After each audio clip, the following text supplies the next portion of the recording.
They gave us our uniforms in Guzar. First, we had to be bathed and disinfected once more. We washed. We shaved. I wanted to hold on to my old gymnasium hat, but I wasn't allowed to. I was told there were lice in the hat and that they could have bacteria. It needed to be burnt too. They gave us uniforms. We didn't know what kind of uniforms. It turned out they were British uniforms. We were given tropical army shirts, short pants, and one pair of long pants.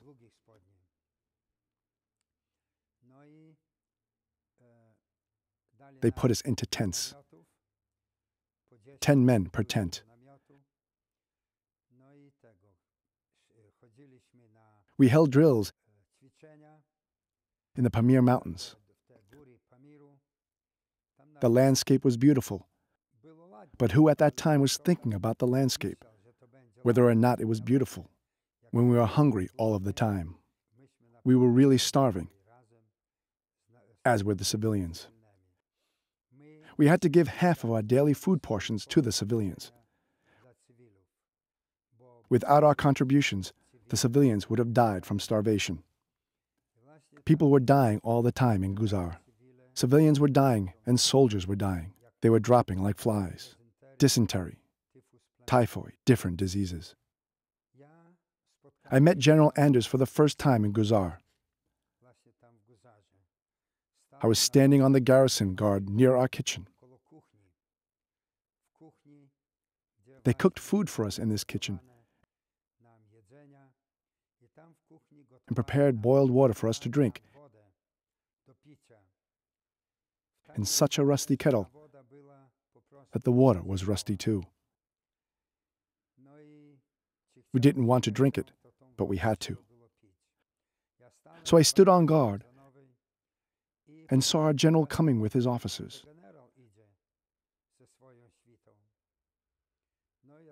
I was ashamed when I saw him. I didn't know what to do. I was still very thin, exhausted. I didn't look like a proper soldier at all, and I thought that when he saw me, he would tell me to get out of the army. I was so emaciated. What kind of soldier was I? Starving and exhausted. The general came closer, and I presented the arms. He said, "Release." Then he asked questions. Where was I from? How had I gotten here? Where had I lived in Poland? From where were we deported? And where had I been in Siberia, and for how long? I told him in short that I was the son of a forester from the Białowieża forest, who had been deported to Siberia, where my mother had died, and where I had left my father and my brother and my little sister to join the Polish army.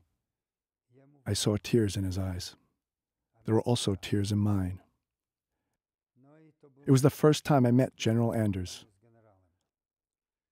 Later, during the battles on the Italian front, I met him again, many times.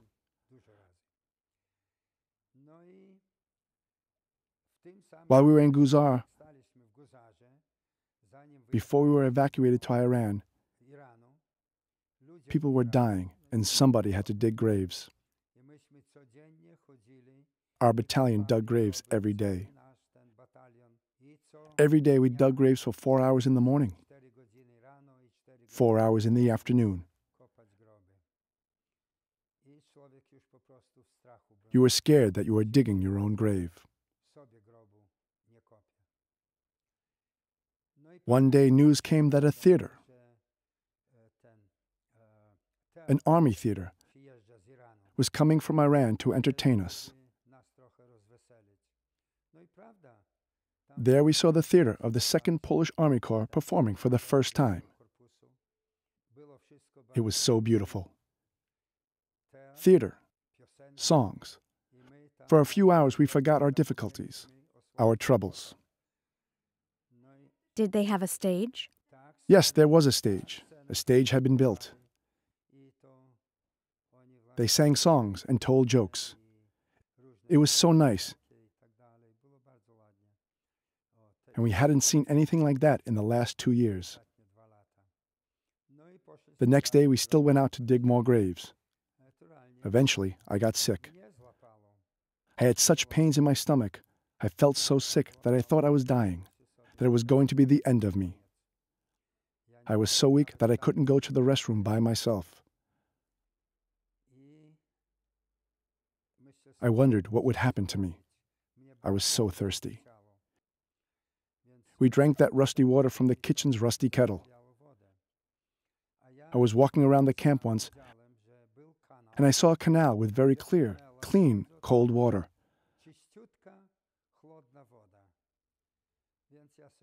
So I thought that I had to drink this clean water, regardless of whether or not I was dying. When I got there, it was such a deep canal that I almost fell into it. I filled my canteen and drank from it. I went back to my tent and fell asleep. I slept maybe for 7 or 8 hours. I woke up and I felt different. I felt much healthier. So again, I went out to dig graves. We weren't holding drills anymore. And one day we got an order. Pack the tents. We were going to Iran. We packed.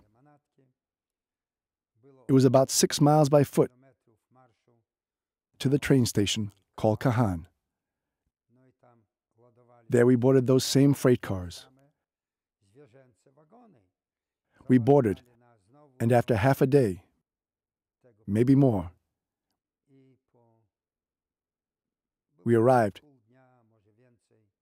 in Krasnovodsk. It was very hot, and there wasn't any water to drink. They had a tanker for us to board. The tanker wasn't meant to transport people.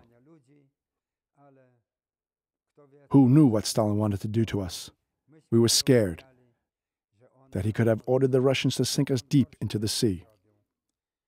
Stalin did worse things than that. He sank Polish officers in the North Sea. He put them all on barges and sank them all.